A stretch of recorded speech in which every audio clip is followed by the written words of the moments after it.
Let's make this simple model from scratch.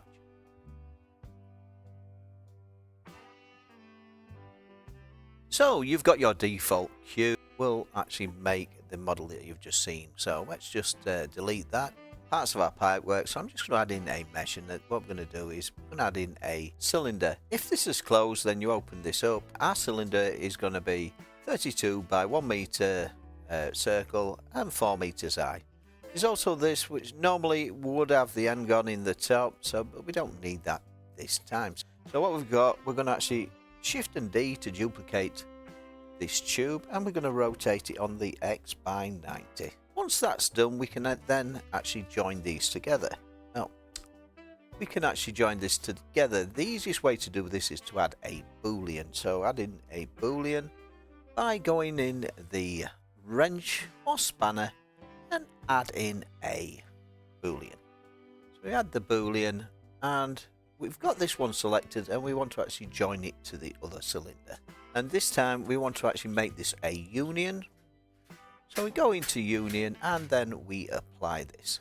And then select the cylinder that's no longer needed, press X and delete it. We'll then add in another mesh, and the mesh we'll add in is another cylinder. This time we'll rotate it on the Y, so R and Y by 90.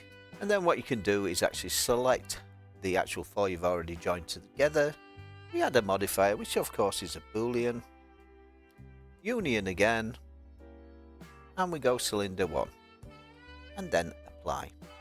So I'm just going to delete that by pressing the X and delete. So we've now got our shape. As you can see, it's quite good, but it looks a bit sharp here. So what we'll do is add a bit of design to this. So I'm just going to shade smooth, and as you see, that looks a bit too harsh. So tab into edit mode, select the line select, and we're going to press the Alt key, select this line, then press the Shift key and select these lines that are in between, just like so, until all lines are selected like this. And then when we've done that, selecting all these lines, we're just going to add in bevel to this. So I'm just selecting the very last ones, and as you can see, every line has been selected, and we can press Ctrl and B, which will add a bevel. Now if that's shrunk down, you can actually put it up like that, and we can then add our bevel, and you can alter this to 3, to 2, whatever your fancy is.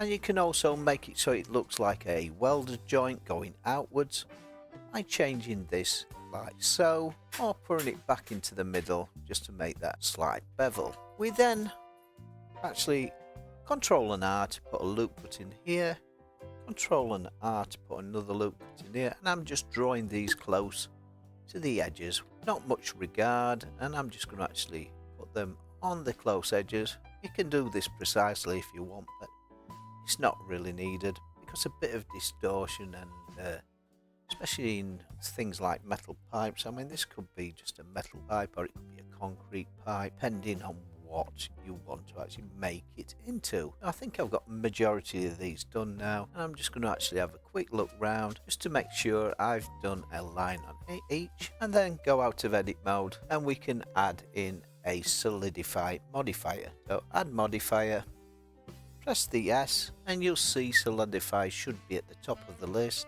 and we can actually just increase this so the pipe's as thick or as thin as you want in your, for whatever you wish to do. Right, this one actually is like a cross piece, but you could actually have a T piece, you could have all sorts of things, and we can actually use this to make our pipe work. Moving the actual, looking at this, if you wanted it to have a more rounded edge, we can select this edge again and GG just to move it that way. When we subdivide this, I'll just show you this. This will make it a more rounded edge, and what we're going to do is just add one more. So apply that. I'm just going to apply all these anyway. If we were to add another subdivide surface, as you can see, that one's got a rounded chamfer, whereas this one's sharp, and it's entirely up to you what you want to do to actually construct your one. Then just simply apply, and as you can see, we've got perfect topology It's all in quads, even if you go close up. So this is a real clean topology model to make pipe. Hope you enjoyed this tutorial. Please subscribe to my channel, leave a comment, and if you want to see something new, just ask. Bye for now.